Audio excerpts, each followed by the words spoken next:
میرا نام جمیلہ ہے۔ میں ایک ایسے گھر میں پلی بڑھی جہاں عزت اور شرافت کو سب کچھ سمجھا جاتا تھا۔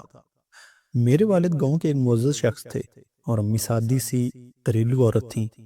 ہمارے گھر میں اصول بہت سخت تھے۔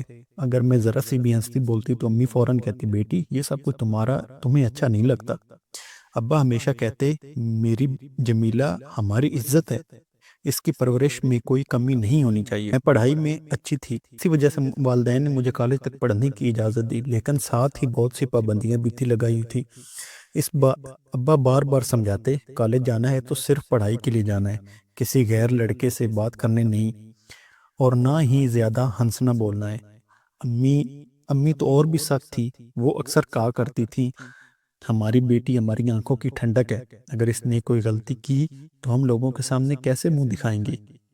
یوں میں اپنی ضدی طبیعت کے باوجود خاموش رہتی اور ہر بات دل میں چھپا لیتی، مگر دل تو آخر دل ہے، چاہے کتنا ہی دباؤ کیوں نہ ہو، کبھی نہ کبھی وہ بغاوت کر ہی دیتا ہے۔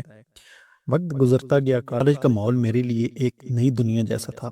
ہر طرف لڑکیاں، ہنستے مذاق اور آزادی میں، اور میں بس اپنے دل پر بوجھ لیے پڑھائی میں لگی رہتی۔ میرے پاس موبائل بھی نہیں تھا۔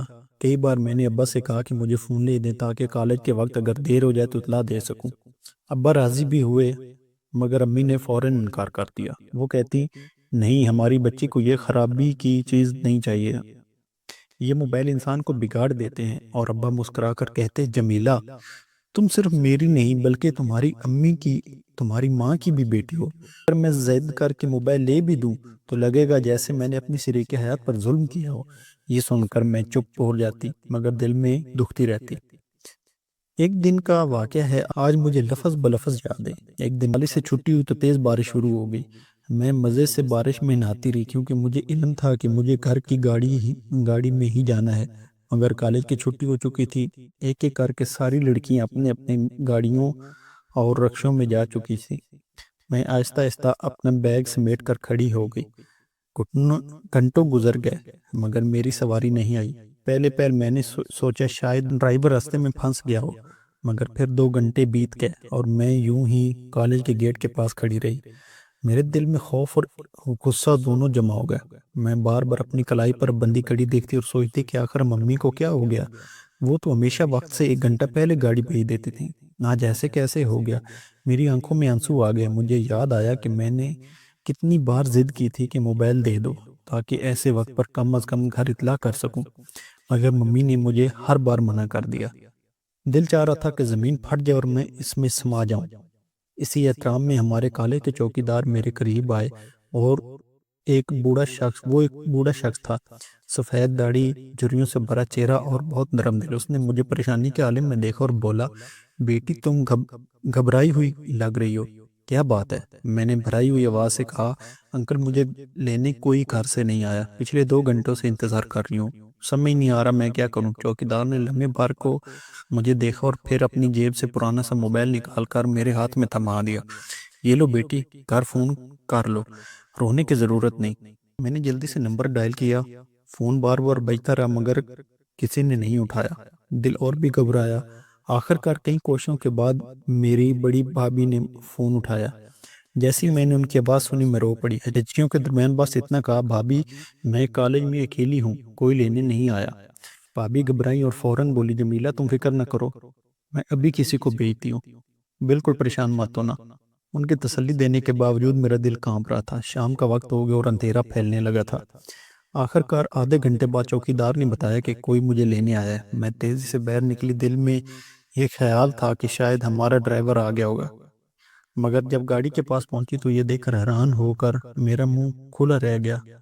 وہاں ڈرائیور نہیں تھا بلکہ میری بھابھی کا بھائی سلمان کھڑا تھا۔ میں نے چونک کر کہا، آپ کیوں آئے ہو؟ ڈرائیور کہاں ہے؟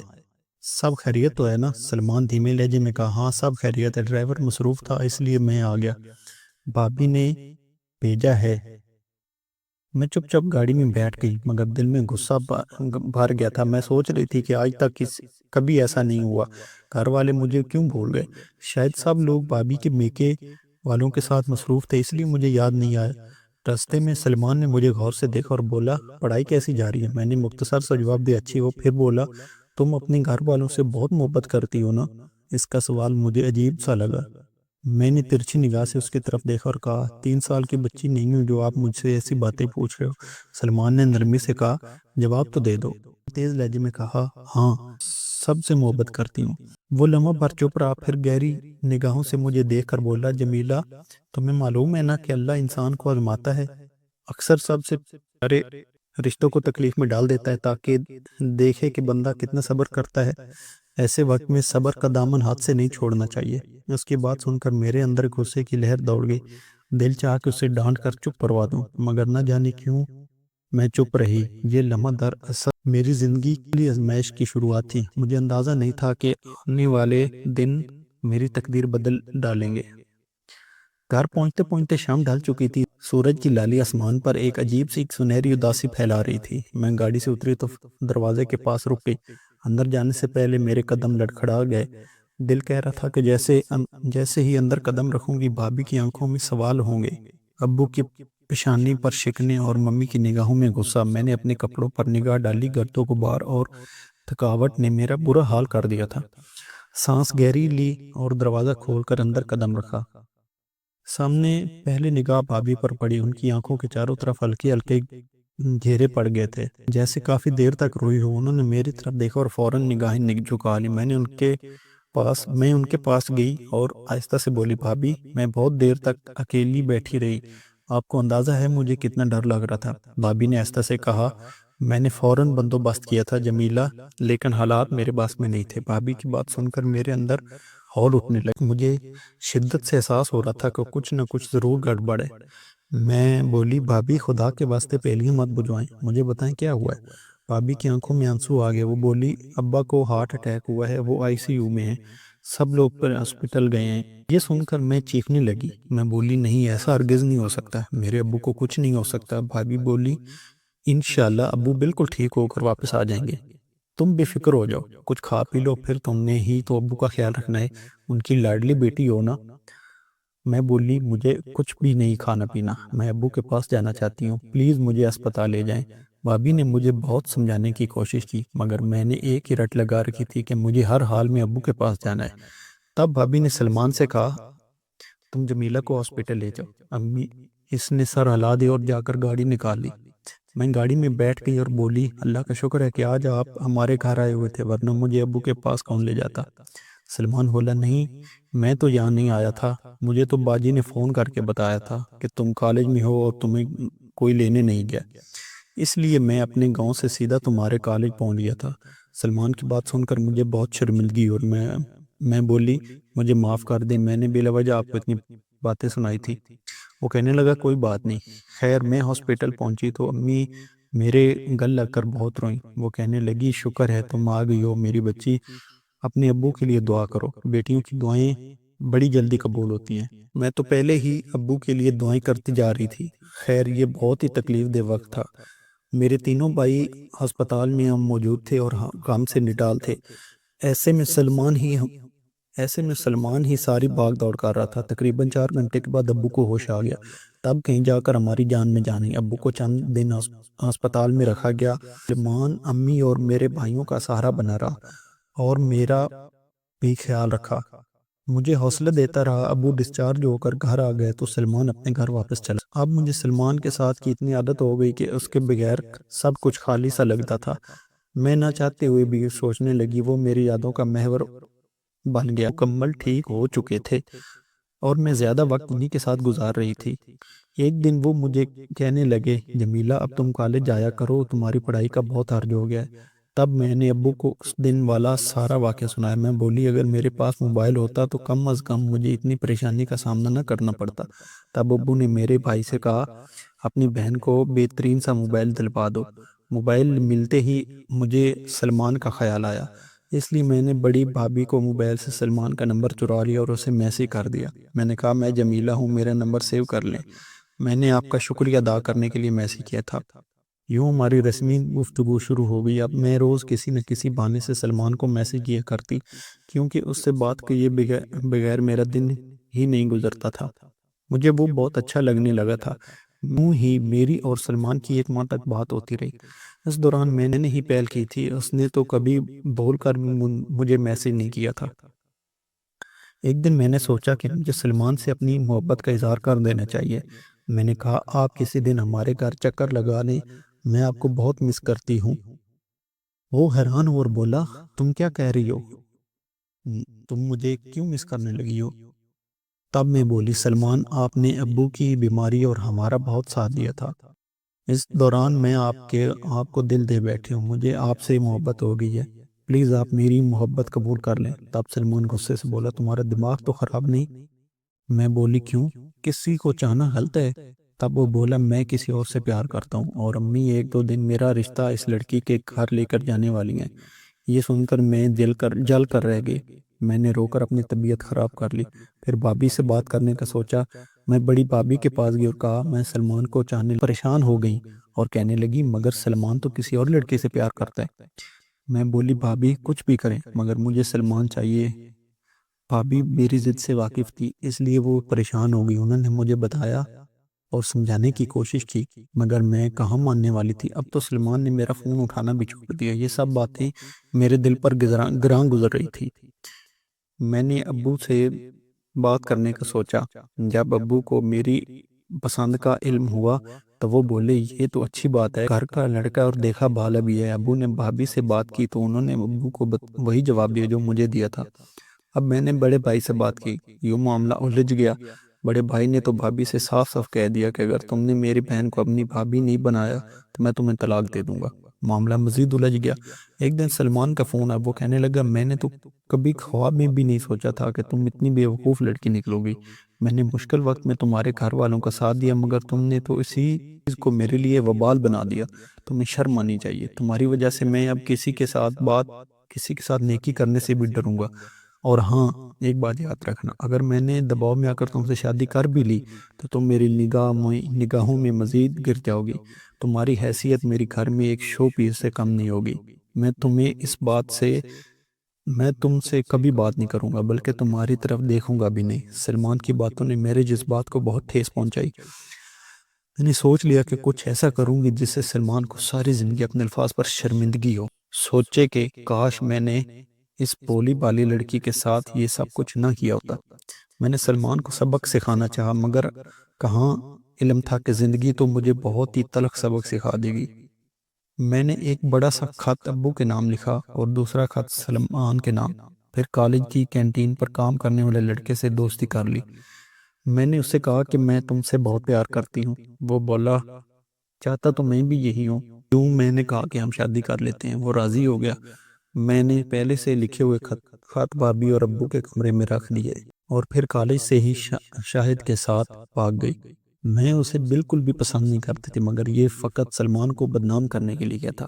مجھے علم نہیں ہوا کہ میرے پیچھے کیا ہوا ہوگا۔ میں تو شاہد کے ساتھ چھوٹے سے 2 کمروں کے مکان میں آ بسی۔ میں یہاں خوش نہیں تھی مگر چونکہ اب شاہد میرا شوہر تھا تو میں اس کے ساتھ خوش رہنے کی کوشش کرتی تھی۔ میرا شوہر میرا بہت خیال رکھتا تھا جبکہ ساس بھی مجھ سے بہت پیار کرتی تھی۔ اب تو میرا دل بھی اس گھر میں لگ گیا تھا مگر جب مجھے اپنے یاد آتے تو کلیجہ چھلنی ہو جاتا۔ ایک ایسا ستم تھا کہ میں اپنے گھر والوں سے دور تھی، نہ جانے میرے پیچھے انہوں نے کیا کچھ برداشت کیا ہوگا، کیا کچھ سہنا پڑا ہوگا۔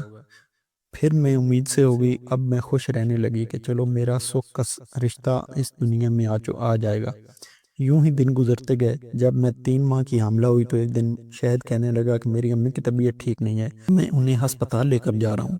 میں نے سر ہلا دیا اور اپنے کمرے میں آ کر بیٹھ گئی مگر نہ جانے مجھے آج کیا ہوا، مجھے بہت زیادہ نیند آ رہی تھی۔ میں تو شاہد اور آنٹی کے جانے سے پہلے ہی سو گئی۔ شام کے وقت میری آنکھ تب کھلی جب کوئی ہمارے گھر کے دروازے کو زور زور سے پیٹ رہا تھا۔ میں بڑی مشکل سے اٹھی اور جا کر دروازہ کھولا۔ سامنے ایک 40 سے 45 سال کا آدمی کھڑا تھا جو مجھے بہت غصے سے گھور رہا تھا۔ کہنے لگا میں نے کتنے دنوں سے کہا ہوا ہے کہ یہ یا تو گھر خالی کر دو یا گھر کا کرایہ دے دو مگر تم لوگوں کا کان پر جوں تک نہیں رینگتی۔ میں تم لوگوں کا سامان اٹھا کر گلی میں باہر پھینک دوں گا۔ تب میں بولی خدا کے واسطے کچھ دنوں کی مہلت دے دے، میرا شوہر اور ساس گھر پر موجود نہیں ہے، جب وہ آئیں گے تو میں آپ کا پیغام ان تک پہنچا دوں گی۔ مکان مالک بولا صرف آج کی رات مہلت ہے تم لوگوں کے پاس، اتنا کہہ کر وہ چلا گیا۔ جب میں جبکہ میں تو نڈال سے چارپائی پر آ کر بیٹھ کے یہ میرے ساتھ کیا ہو گیا؟ شاہد کا تو گھر ہی اپنا نہیں ہے، اور وہ اب تک واپس کیوں نہیں آئے؟ میں اٹھ کر کمرے میں آئی تو دیکھا دنگ رہ گئی کہ کمرہ تو سارا سامان سے خالی پڑا تھا، وہاں تو کچھ بھی نہیں تھا سوائے ایک کاغذ کے۔ یہ کاغذ اس خط سے ملتا تھا جو میں نے اپنے والدین کے گھر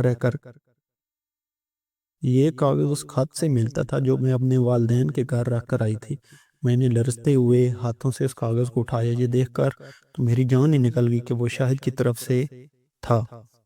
اس خط میں صاف صاف لکھا ہوا تھا کہ وہ مجھے چھوڑ کر جا رہا ہے، وہ میرا اور بچے کا خرچ برداشت نہیں کر سکتا۔ اس نے یہ بھی لکھا تھا کہ تم اپنے گھر واپس چلی جاؤ، اب اسی میں تمہاری بھلائی ہے۔ میں یہ خط پڑھ کر پھوٹ پھوٹ کر رونے لگی۔ اب مجھے احساس ہوا کہ میرے گھر والوں پر کیا گزری ہوگی جب انہوں نے میرا خط پڑھا ہوگا۔ خیر، اب میں بھری دنیا میں تنہا رہ گئی تھی، میرے پاس کوئی ٹھکانہ نہ تھا۔ مالک مکان نے مجھے گھر خالی کرنے کا کہہ دیا تھا۔ میں صبح سویرے ہوتے ہی گھر چھوڑ کر نکل پڑی۔ میں بالکل بے آسرا تھی۔ 3-4 دن سڑکوں پر خوار ہوتی رہی، بھوک سے میرا برا حال ہو گیا تھا۔ تب میں نے بہت ہی مجبوری میں بھیک مانگی۔ ایک چودھری کے بیٹی پر یہ دن آ گیا تھا کہ وہ اب سڑکوں پر بھیک مانگنے لگے گی۔ یہ سب میرے غرور کا نتیجہ تھا۔ میں نے کسی کے لیے گڑھا کھودا اور خود ہی اسے میں گر گئی۔ خیر، میں اب فقیروں کی جھگیوں کی طرف آ گئی۔ ایک بوڑھی فقیرنی نے مجھ پر ترس کھا کر مجھے اپنے پاس رکھ لی اور یوں میں اپنے بچے کی خاطر بھیک مانگتی رہی۔ پھر جب بچہ پیدا ہوا تو رکشہ ڈرائیور لے کر بھاگ گیا، مگر وہ بچہ میرے سامنے چھوڑ کر خود اسپتال سے نکل گیا۔ میں نے بچے پر نگاہ کی تو یہ دیکھ کر جان نکل گئی کہ اس کے ساتھ تو ایک خط پڑا تھا۔ ان خطوں کے نہ ختم ہونے والا سلسلہ نے مجھے تباہ کر دیا تھا۔ میں نے خط کو کھول کر دیکھا تو اس میں شاہد کی جانب سے طلاق نامہ تھا اور ساتھ ہی 1,00,000 روپے بھی تھے۔ اس خط میں صاف صاف لکھا ہوا تھا کہ اب ہم دونوں کے راستے جدا ہو گئے ہیں، مجھے معاف کر دینا۔ میں نے وہ پیسے دیکھے تو آنکھوں میں آنسو آ گئے۔ ان پیسوں سے میں نے عزت بھری زندگی گزار سکتی تھی۔ مجھے یہ معمہ ابھی تک حل نہ ہو سکا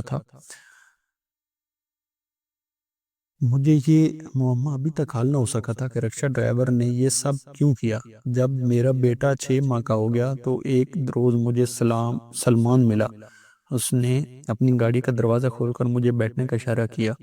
میں اس کی گاڑی میں بیٹھ گئی۔ وہ کہنے لگا، تم نے نہ صرف میرے ساتھ بلکہ خود اپنے ساتھ بھی بہت برا کیا۔ جمیلہ، دیکھو تم کہاں سے کہاں پہنچ گئی ہو۔ تم جانتی ہو کہ تمہارے خط نے تمہارے